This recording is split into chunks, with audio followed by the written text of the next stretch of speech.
بسم الله الرحمن الرحیم. سلام دوستان، ما اومدیم با قسمت 2 کسب درآمد در ایران.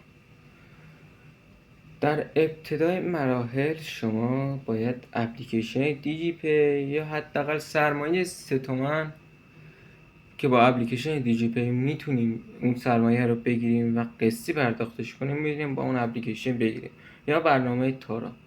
با این دوتا اپلیکیشن ما میتونیم اون سرمایه که نیاز داریم قسطی بگیریم بدون هیچ کارمزد و شروع به کسب درآمد از طریق همون بساط خیابونی اول مراحل انجام بدیم.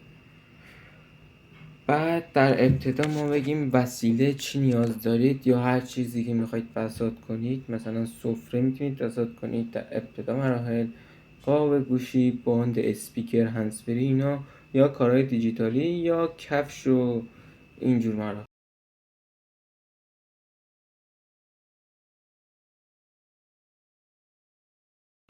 که مثلا با بازگشت سرمایه 2 تا 3 برابر داره. این کارهایی که دارم بهتون میگم عرضم به خدمتتون که و یه جای خوبم بعد ما پیدا بکنیم که یا روبرو اگه کارتخوان سیار دارید که مشکل نداره، اگه کارتخوان سیار ندارید که روبرو ATM باشه بهتره، جایی هم که شلوغ باشه و در مواقعی که شب میشه یه نوری هم باشه خیلی بهتر میشه که مشتری بیاد ببینه پسند بکنه. حالا من خودم از بساطی که میکنیم فیلم و اینا میذارم که شما مشاهده بکنید که با هم این مراحل طی بکنیم و پیش بریم.